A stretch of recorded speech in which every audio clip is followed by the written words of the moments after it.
Collecting like terms, we group all the terms containing W together on the left. We then add these terms to get 14W and add the 4 3's to get 12.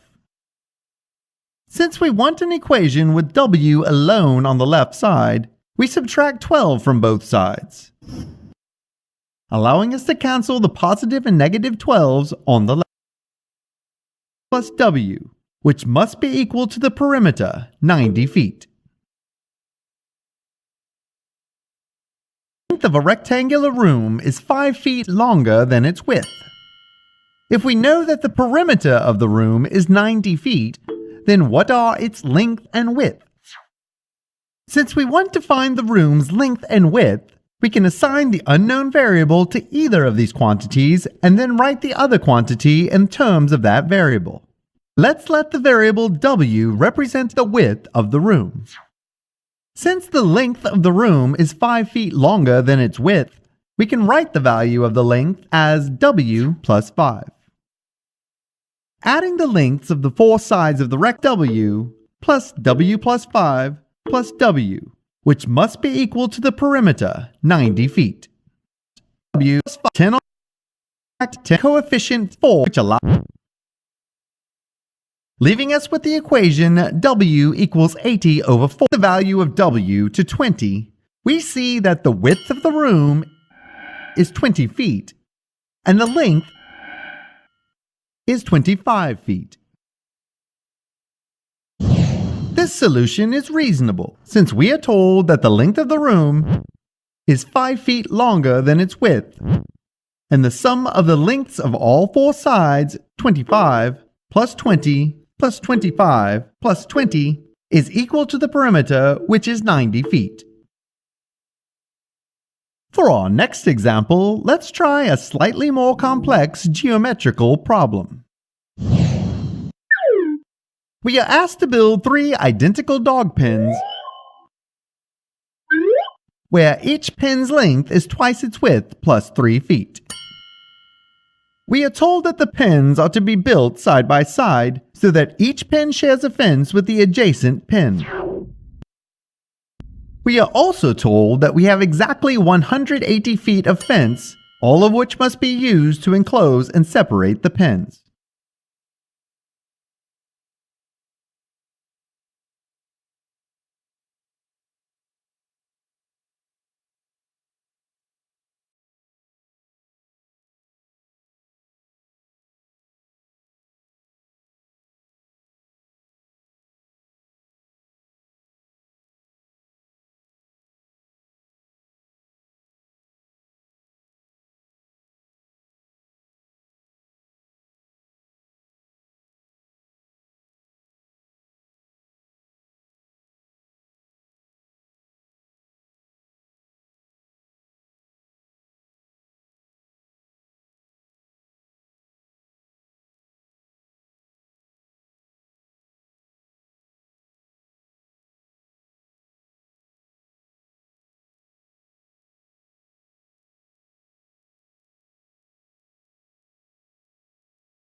However, we are not told the dimensions of the pens.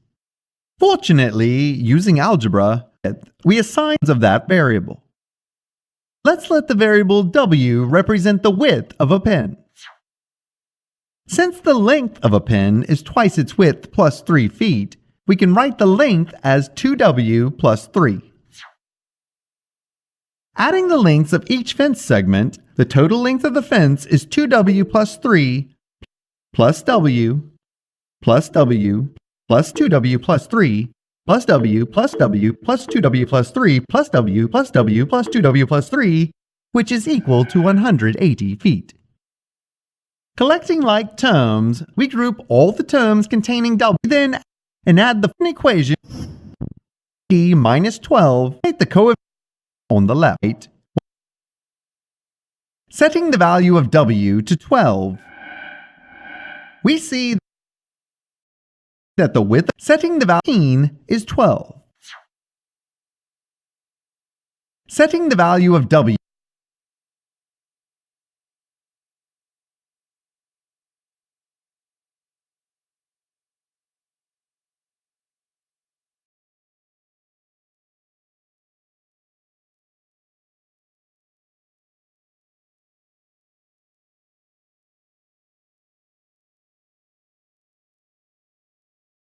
to 12, we see that the width of a pen is 12 feet and the length is 24 plus 3 feet, or 20.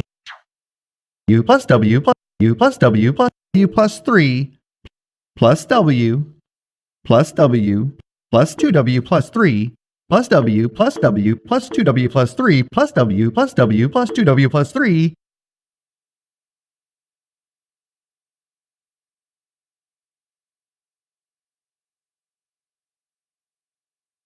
which is equal to 180, meaning w to add these terms. To get 14w, left. Check this. We can check this solution by confirming that the sum of all the lengths of fence is 108, and the sum combination of two shapes, a circle and a square. Adrian Scienstein asks a jeweler to fabricate a special pendant which she has designed. The pendant is to be made from gold wire bent in the shape of a perfect circle framed by a square. The diameter of the circle must be exactly the same as the width of the square. The jeweler has obtained a single piece of gold wire 10 inches long. Adrian wants the pendant to be as large as possible using that piece of wire.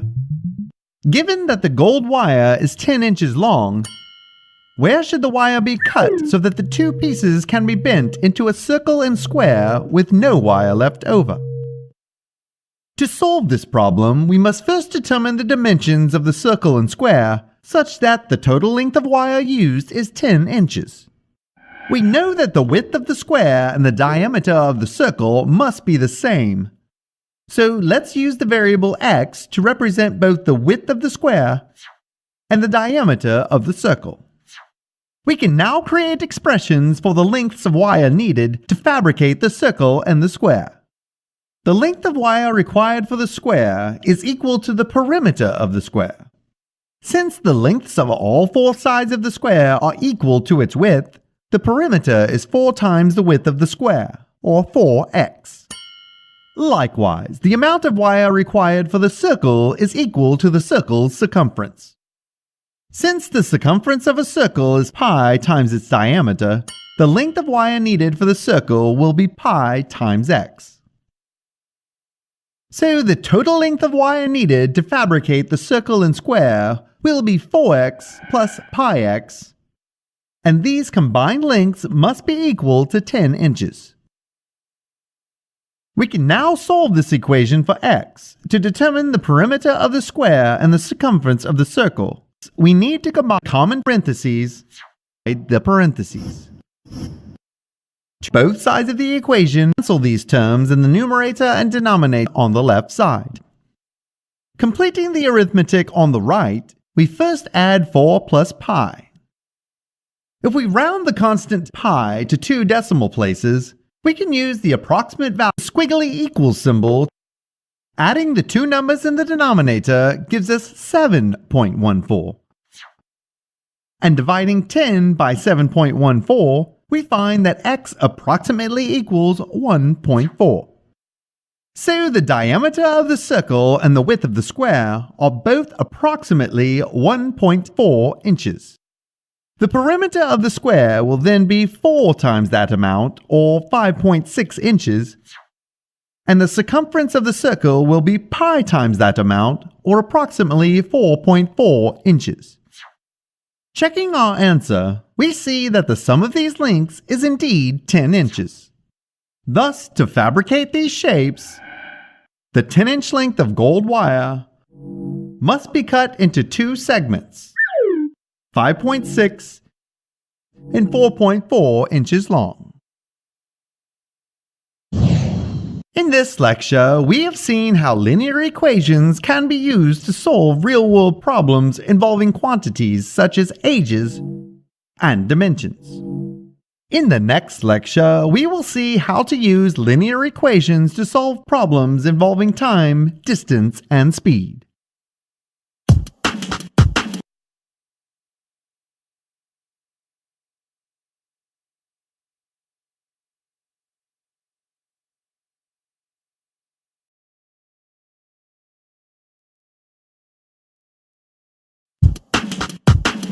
Welcome to YU. In the last lecture, we saw how linear equations can be used to solve real-world problems involving quantities such as ages and dimensions. In this lecture, we will see how to use linear equations to solve problems involving time, distance, and speed. Most of us are familiar with the concept of speed. We know that when we travel faster, we get to where we are going in less time. Or we travel a larger distance in the same amount of time.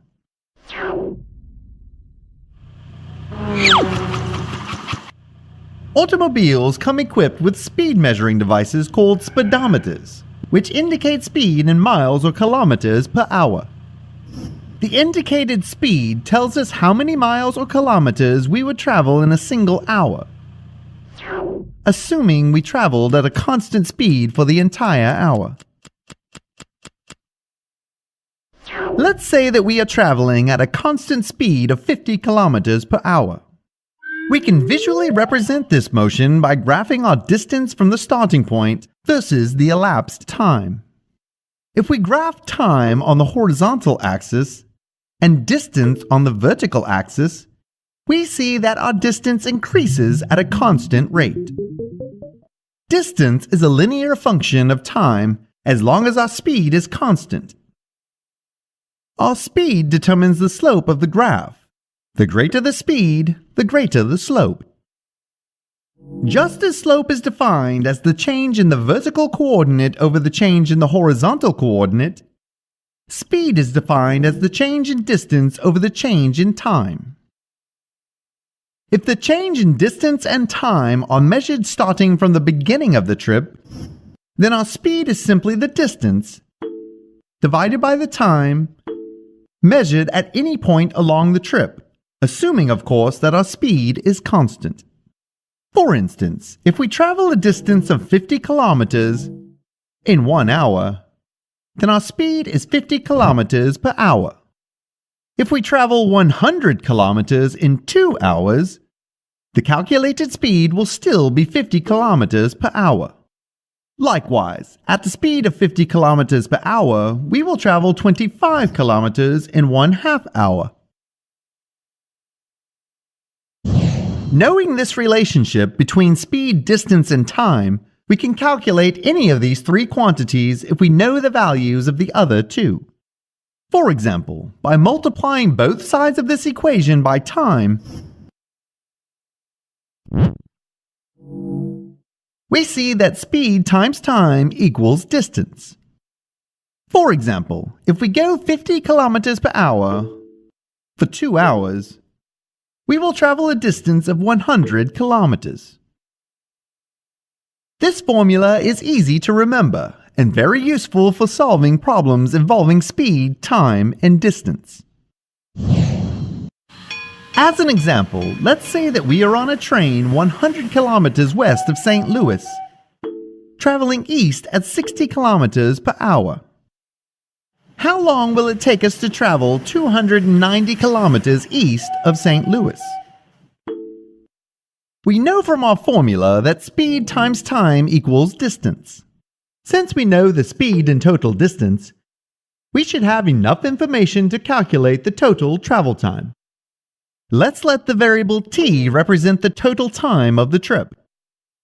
We know that the train travels a distance of 100 kilometers plus 290 kilometers, or a total of 390 kilometers, and that the speed of the train is 60 kilometers per hour. Since we are solving this equation for t, we want to rearrange the equation so that t is alone on the left side. To do this, we divide both sides of the equation by the coefficient of t, 60. We can then cancel the factors of 60 in the numerator and denominator of the fraction on the left, leaving the equation t equals 390 divided by required for the train trip is 6 1/2. Let's try a problem which involves two vehicles moving at different speeds. A car and a bus are each traveling at constant speeds in opposite directions on a highway. 3 hours after they pass each other, they are 360 miles apart. If the car is traveling 10 miles per hour faster than the bus, how fast is each vehicle traveling?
If we let the variable s represent the speed of the bus, we can represent the speed of the car as s plus 10, since the car's speed time that each vehicle has traveled since they passed each other is 3 hours.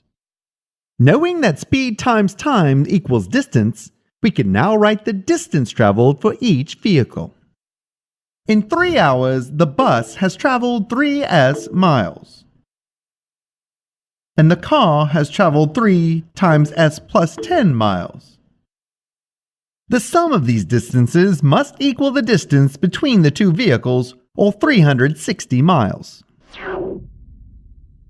We now have an equation which can be solved for the unknown variable s.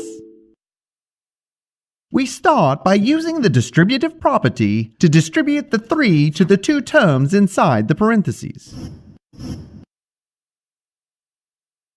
Completing the arithmetic, 3 times 10 is 30.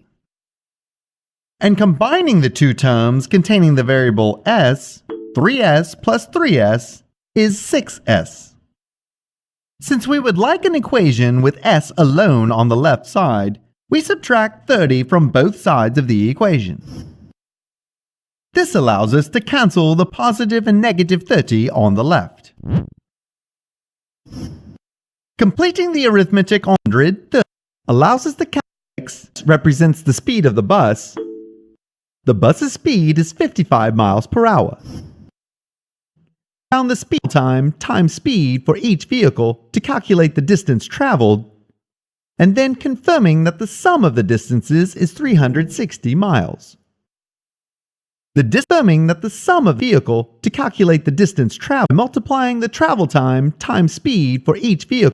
We can check these results by multiplying the travel time times speed for each vehicle to calculate the distance traveled, and then confirming that the sum of the distances is 360 miles. The distance traveled by the bus is 3 times 55, or 165 miles. And the distance traveled by the car is 3 times 65, or 195 miles.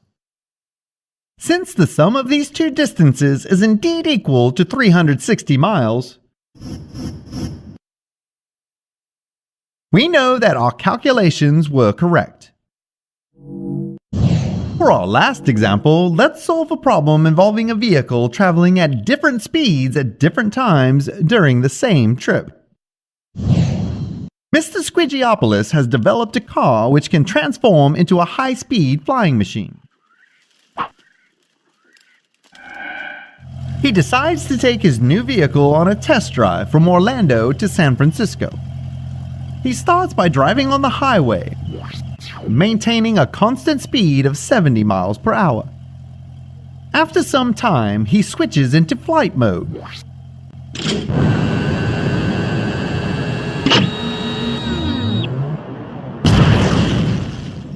Quickly reaching a cruising speed of just over Mach 1, 770 miles per hour. Upon reaching San Francisco, 2,450 miles from his starting point, he checks his watch and sees that it has been 5 hours since he started. However, he forgot to record the time that he switched into flight mode, so he does not know how long he was driving at 70 miles per hour and how long he was flying at 770 miles per hour. Fortunately, using algebra, it is possible to calculate how long he has traveled at each speed. Let's let t represent the amount of time traveling at 70 miles per hour.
Since the total travel time was 5 hours, the amount of time traveling at 770 miles per hour is 5 minus t. Since distance is equal to speed times time, the distance traveled during the first leg of the trip is 70 times t miles. Likewise, the distance traveled during the second leg is 770 times 5 minus t miles. The sum of these two distances must equal the total distance traveled, or 2,450 miles. We now have an equation which can be solved for the unknown variable t. We start by using the distributive property to distribute 770 to the two terms inside the parenthesis.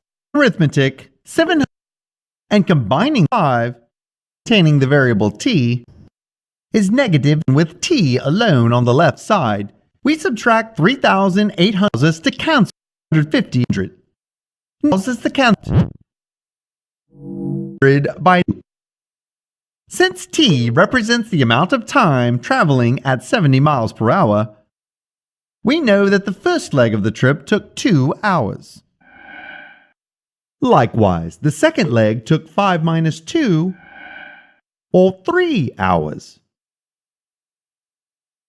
Having found the times for the two legs, we can check these results by multiplying the speed times travel time for each leg of the trip to calculate the distances traveled, and then confirming that the sum of these distances is 2,450 miles. The distance traveled during the first leg is 70 times 2, or 140 miles, and the distance traveled during the second leg is 770 times 3, or 2,310 miles. Since the sum of these distances equals 2,450 miles, we know that our calculations are correct. These three examples illustrate how to create linear equations to solve problems involving constant speeds. In each example, we use the relationship between speed, time, and distance which we saw at the beginning of the lecture. The first example involved a single vehicle moving at a constant speed. The total time traveled was unknown, so we represented that value by the variable t. We then wrote an expression for the distance traveled as speed times time. We could then equate this expression to the total distance, producing an equation containing a single variable t. The equation was then solved to find the value of t. The second example involved two vehicles traveling at constant speeds. We knew the time traveled by each vehicle, but we did not know their speeds. However, we knew the two speeds were related, since one speed was 10 miles per hour greater than the other, so we could use a single variable to create expressions for both speeds.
We then wrote expressions for the distances traveled by each vehicle as time times speed.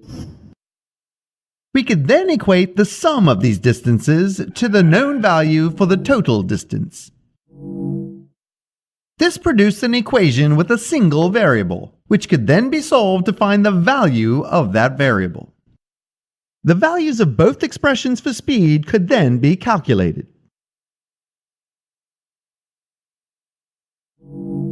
The third example involved a single vehicle traveling at 2 constant speeds during 2 different time periods. The speeds for the 2 time periods were known, but the length of time for each period was not known.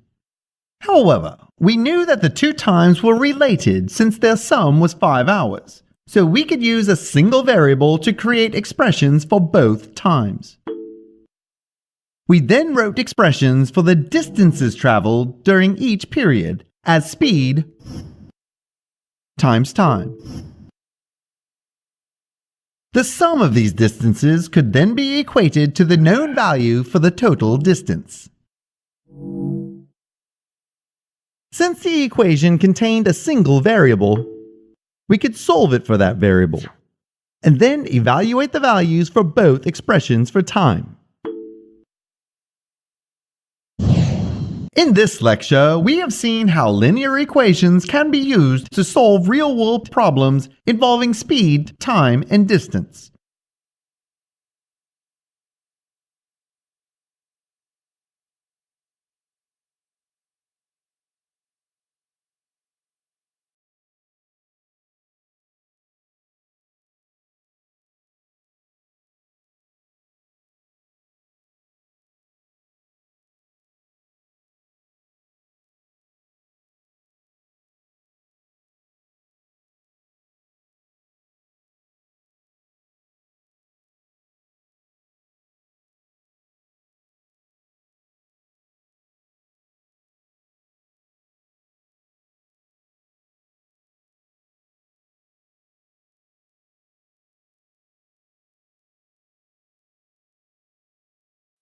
In the next lecture, we will see how to use linear equations to solve problems which involve percentages.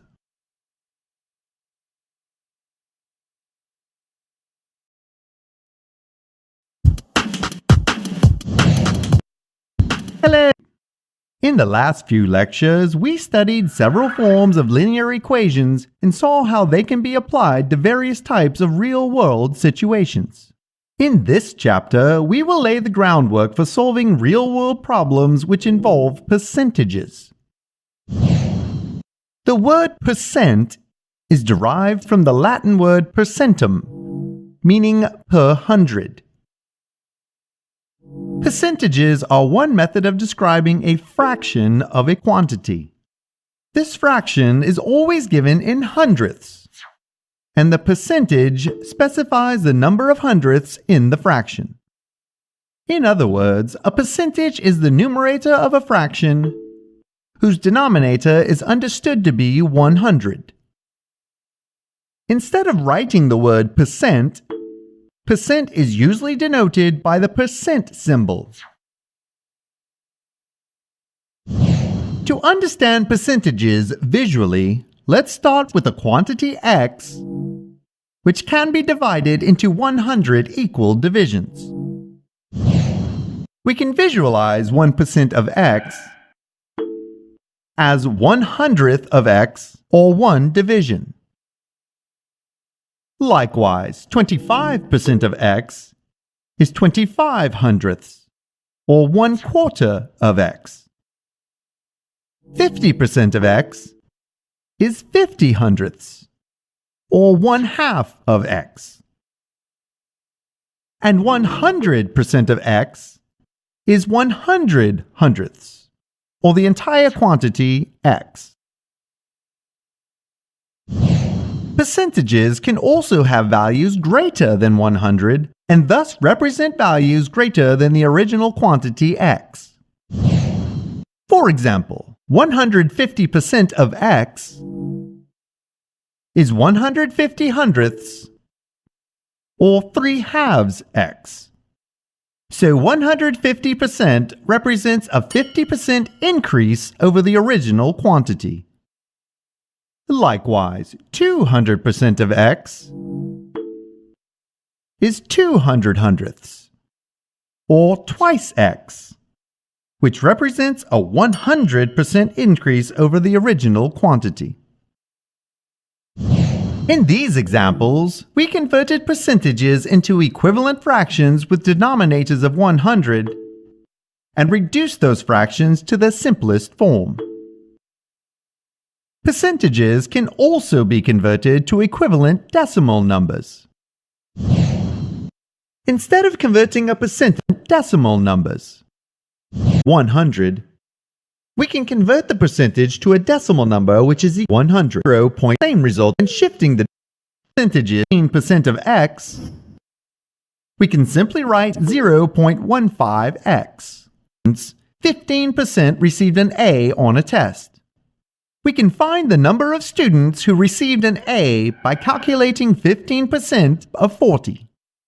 To do this, we multiply the decimal equivalent of 15%, 0.15, times the size of the class, 40. The result is 6. So 6 students received an A.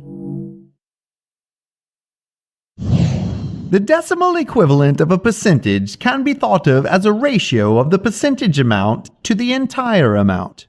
In other words, the amount after the percentage is taken to the amount before the percentage is taken. In this example, this is the ratio of the 6 students who made an A to the class of 40 students, or 6 over 40. 6 divided by 40 is 0.15, which is the decimal equivalent to 15%. Determining the ratio of quantities is an easy way to calculate percentage. For example, to find what percentage 6 apples is out of a total of 75 apples, we compute the ratio 6 to 75. 6 divided by 75 is 0.08, which is the decimal equivalent to 8%. In this chapter, we have introduced the concept of percentages and explored the principles on which percentages are based. In the next chapter, we will use algebra to solve real-world problems which involve percentages.